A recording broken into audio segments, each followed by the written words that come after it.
maybe Dodgers prospects? Is the Dodgers the top farm system, you think, in this division? Yeah, I think Dodgers were definitely my initial like gut feel. This is the best farm system in the division, but I have to say, like I'm kind of looking at the Giants and giving them a second glance as I dig more into their prospects.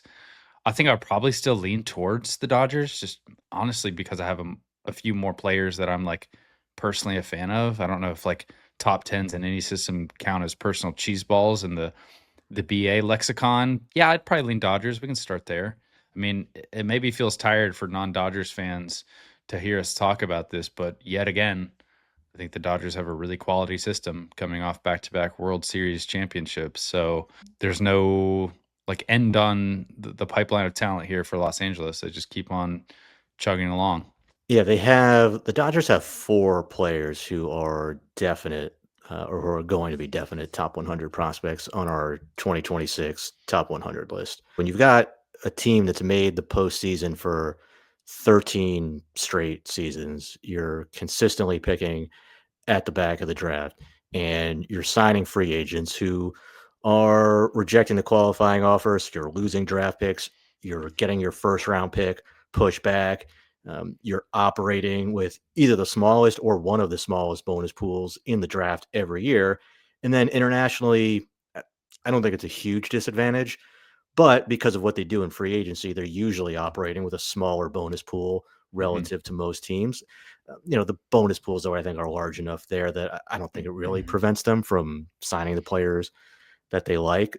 So the Dodgers really should have a bottom 10, bottom 5 farm system, but they don't. And then you No. look at some teams that have been in a long rebuild. Maybe another team in the LA area. Yeah, some teams that have been picking at the top of the draft, teams that get extra draft picks every year through the competitive imbalance rounds, and the Dodgers have a better farm system than some of those teams. It's a better farm system than the Nationals. We'll talk about the Rockies later. It's a much better farm system than the Rockies have. So I don't think it's a top 5 farm system overall, but just to have the level of talent that they do given where they're drafting, I think is impressive. Yeah, I think you can look at the system and say like there's maybe not one headliner that really gets you excited, but like you said, they still have 4 players that we view as slam dunk top 100 types. And I feel like the depth of the system has always kind of been a strength for the Dodgers. Like they're smaller name signees, they're later round players they're drafting, like unheralded international prospects. It seems like they always just find value, and their player development group has been so consistent that they unlock players, they address like the weaknesses of players in a really consistent capacity. I mean, they have to be regarded as one of the best player development groups in the league. I mean, that's been, I feel like, pretty self-evident for years now. So I've got some players that I think are really interesting to talk about in this system. Maybe the most fun for me is Mike Sirota at number 3. But before we get to him, what are your thoughts on the state of Eduardo Quintero at 1? And Josue De Paula at 2, who are kind of leading this system here. And I guess what's your sense on like the separation of those two versus the other top 4 we're talking about as top 100 and Mike Sirota and Zyhir Hope here? Yeah, I think obviously a big part of what's keeping the farm system in a healthy place is their international scouting department because those top 2 prospects are homegrown international signings. I mean, Quintero was a Yep. catcher slash outfielder who they signed out of Venezuela. Josue De Paula, outfielder they signed out of the Dominican Republic. Both were signings of significance, but neither of them were over $1 million. Neither of them were over $500,000. So anybody could have signed these guys. They did go Hmm. over $1 million to Emil Morales, who they signed an infielder they signed out of the DR, but he's a top 10 prospect, good player in the lower levels, but and that doesn't even really include guys they've traded away, like a Thyron Lorenzo, the catcher they traded for Jack Flaherty to the Tigers, or Andy Pages, who's I know he went like 2 for $1 billion in the postseason, but Mm. um, Did make a few impressive defensive plays that were useful, but yeah. yeah, and look, he's a BREF F WAR. Both of them had him as a 4-win player, so I think they're doing Yep. the international side is keeping them pretty healthy. Hmm. Yeah, Quintero, like you compare him to Josue De Paula and Zyhir Hope. He is a more well-rounded player Yep. than those guys. De Paula and Hope, you're really banking on what they do at the plate. Quintero is more defensive value.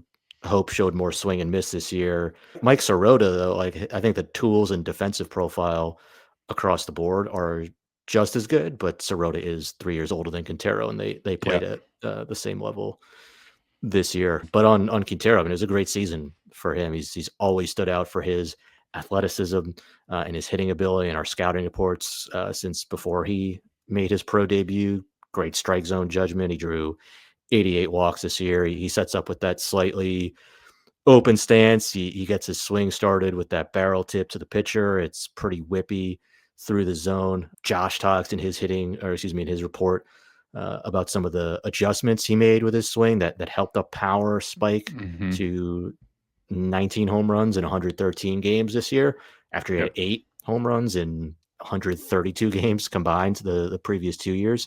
And then defensively, he's pretty solid in center field. I think he could play there in the big leagues. I don't know that he's a lock to stay there, but some of the parts, I think that's a really good player. Yeah, it is. And to your point about him being extremely well rounded, we've got 55 or better tools across the board. It's really 55 tools at um, every tool here except for hit, which gets a 60. In any given year in the prospect handbook, there's really not a lengthy list of players who we have legitimate 55s or better.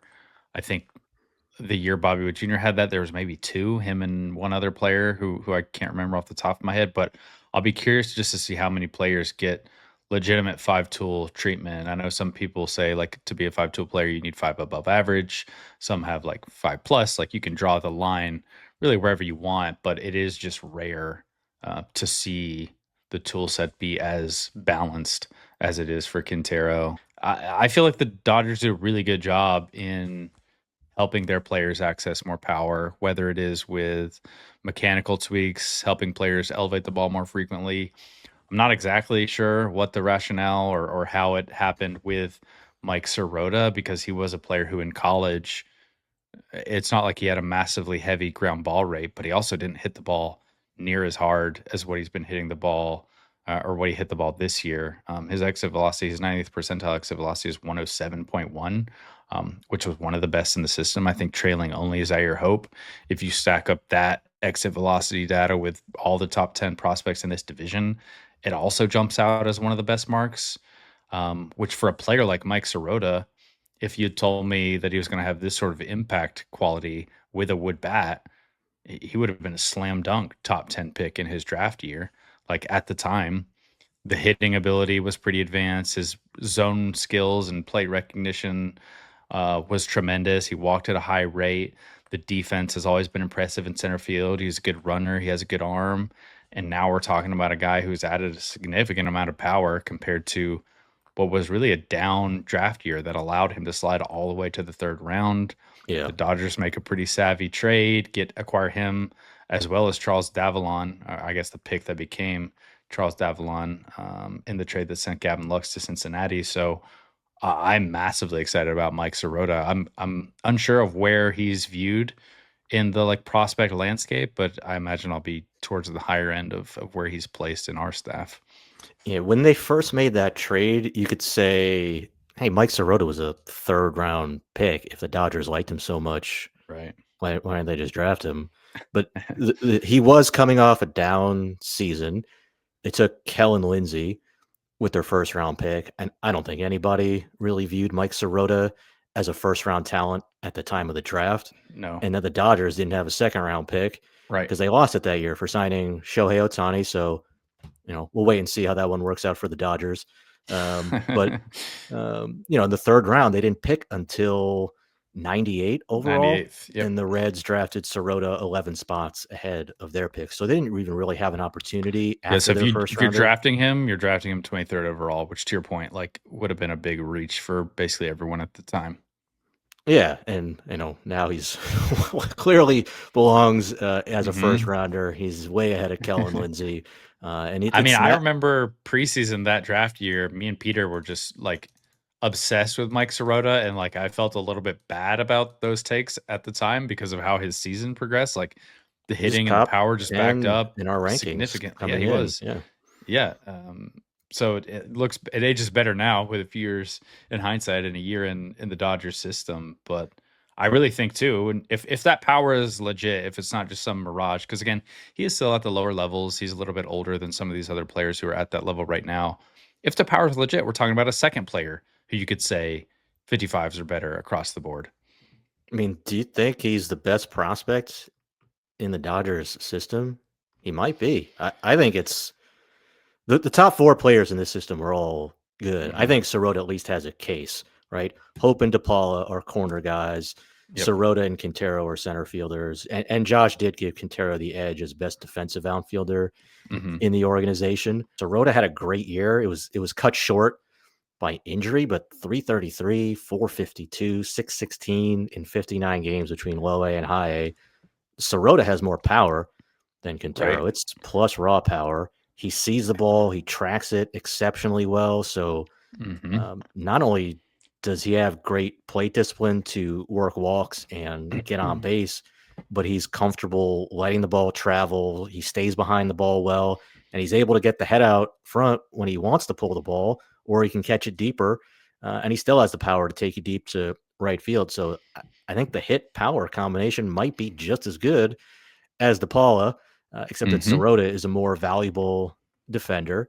He's more Hmm. power than Quintero. The case against him is that, yeah, he's 2 years older than both those guys, and he is a college guy who has been playing at the same levels as them in A ball. I think these are very close calls.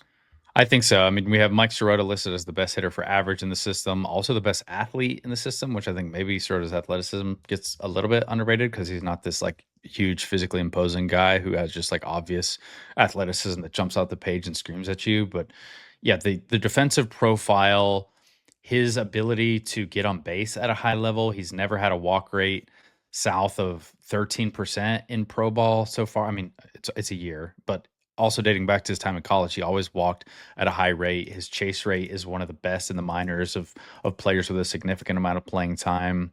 Unless you think there's a real reason why this power that he's showing is a mirage, and I don't really see why that would be the case. Maybe you look at some of the contact quality and say, okay, for a player of his age and the level he was at, it's a little bit higher than you would expect for a player of his reputation as a pure hitter. Like maybe you could say when he faces higher quality pitching, that's going to be exposed a little bit more. But there's really not a lot in his profile that I'm looking at and worrying about, both like from the scouting feedback, what it looks like on the field, his performance, the under the hood metrics. Like it's all really promising to me, which as a Mike Sirota fan is cool to see. So I think any of these players really in the top 4, you could probably make a pretty compelling case for them to be one. I would probably take Sirota. Just again, it's a clear bias that I'm trying to be transparent about here, but it's a fun group of outfielders. Yeah, and Josue De Paula too. I mean, another big international or good international signing for them. Patience, power, left-handed hitting ability, especially the patience and power part. He drew 82 walks this year in 102 games. It was 84 the year before. And it's not being passive. He just stays within his strike zone, and then he can really whip the barrel through with a lot of bat speed. It's plus raw power, and he's 6'3", and there's still quite a bit of room left for him to get bigger and stronger, which I know for some scouts gives concern of like, okay, as he gets bigger and stronger, is he going to stay in an outfield corner? He's already not like a great defender out there. Is he going to go to Hmm. first base or DH? But I think he's good enough to be a playable, below average defender in the outfield. And when he does get bigger, I mean, we might have a player with 70 raw power. I think he covers the top of the strike zone extremely well. Stuff down, you can see he wasn't as productive, but you're banking on patience and left-handed power here. I think everything breaks right for him. You're kind of looking in that uh, mold of like a Ryan Klesko back with the Braves when he was with them in the '90s. Please tell me you remember him, Carlos, or Yeah, I'm gonna yeah. No, I disintegrate. definitely But do. yeah, like that left-handed hitting. outfielder who's going to give you 25 plus home runs a year, draw a lot of walks, and then give some of those runs back with the way he plays defense, and whether it's left or right field. What really stands out to me when looking at this system as a whole, because for a number of players now with the Dodgers, we've talked about their strengths in the swing decisions department, just understanding of the strike zone. Like I've done with our other podcasts on our divisional breakdowns, I've got all the hitters who are ranked top 10 in this division. So for data that we have for the 2025 minor league season, that's 34 players. Dodgers players, we have 6 of their players inside the top 14 when it comes to chase rate. Mike Sirota and Josue De Paula, who you just mentioned, are the top 2 with a 13 and 14% chase rate, respectively. Then you've got Quintero just a little bit further down the board at 18%. Alex Freeland, who we've not mentioned, at 18%. Zyhir Hope at 21%. Charles Davalon, who was just drafted in a smaller sample, but 23%. This organization really selects for and prioritizes players who understand the strike zone. And it does seem like a lot of the tweaks they're making are either to optimize contact or batted ball angles with their hitters or to add a little bit more power. But with a lot of these hitters in the system, I feel like you can be confident that there's going to be a pretty healthy floor of on base value, regardless of like how the contact questions trend or what sort of power they continue to tap into as they move up the minor league ladder. Yeah, not a lot of free swingers in this No, organization. which we will get to some more in this division where that is the case. But any other players you want to highlight here for the Dodgers? A couple pitchers. It is a hitter heavy top 10. Once again, I feel like that's been the case for the Dodgers for years and years now. But just 2 left-handed pitchers in this top 10. Jackson Ferris at number 5, and then Zach Root, who along with Charles Davalon was recently drafted by the team. Well, the other big bat too is Zyhir Hope. Yep. Let's not I mean, shortchange him. Yeah, 90th percentile exit velocity this year was 109. I mean, it's the highest in the organization, and they have a That's lot also of. the highest in this division of top 10 hitters too, so it's not just the Dodgers. It's just one of the highest in the minor leagues. Period. I mean, he hit a ball Yep. 115 this year. It's plus raw power.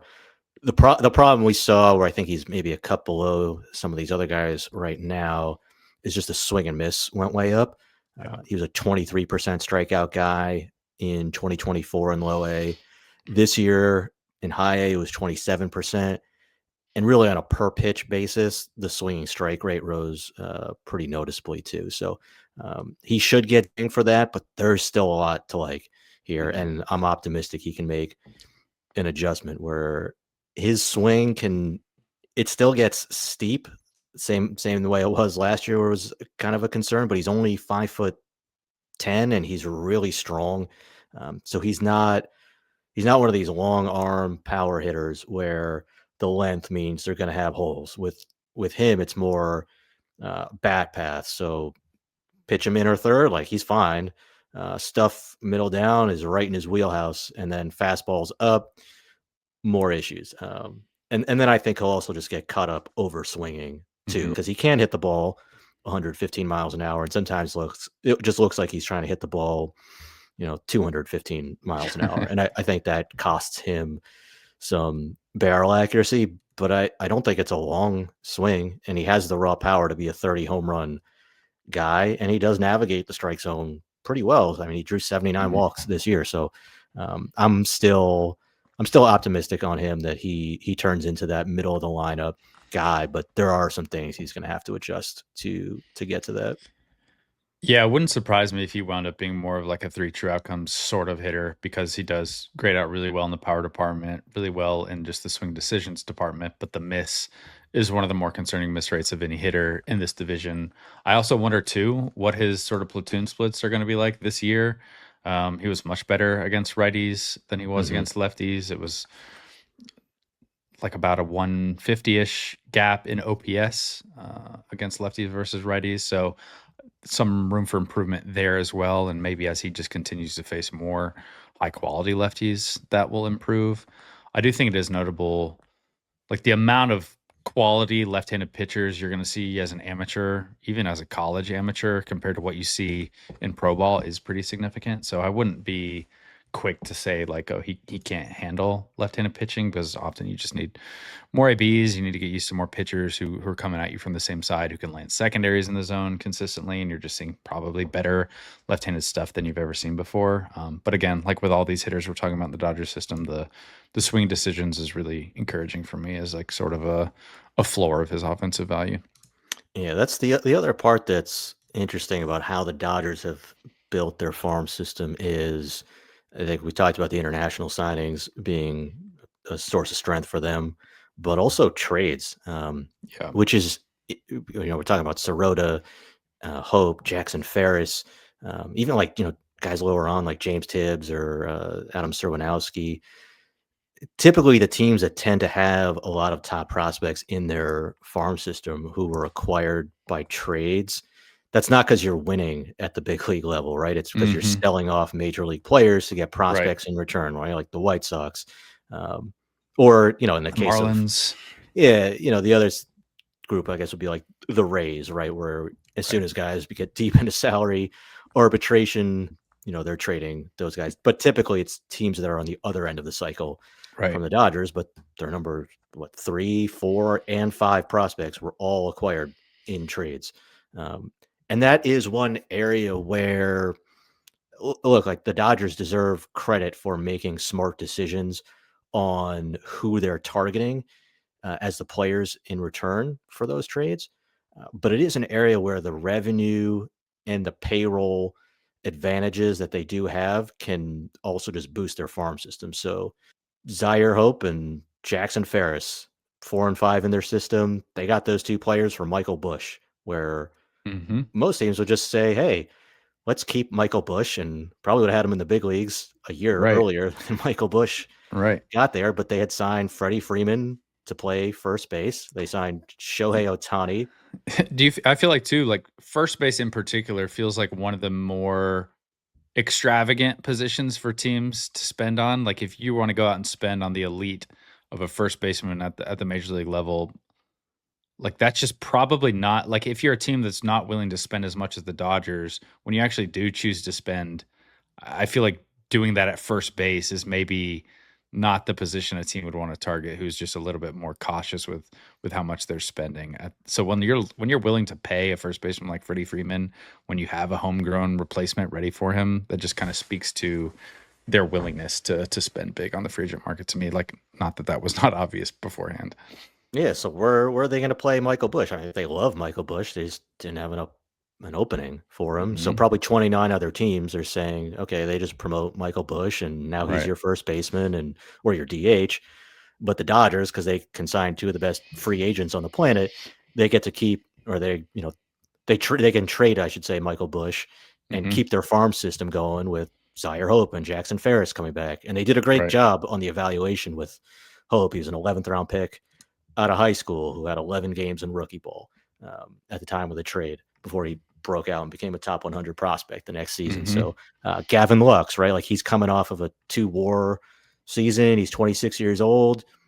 All right, like for the Dodgers, that's tradable. Like they can afford to trade him, Right. and then they get Mike Sirota back. So and they get, like you said too, the draft pick that turns into Charles Davon. So another case where it's good, great job by the Dodgers, both of targeting Mike Sirota, who was coming off of a down year, and also a great job of helping him develop and turn into the player who's been able to tap into all that power that he did this season.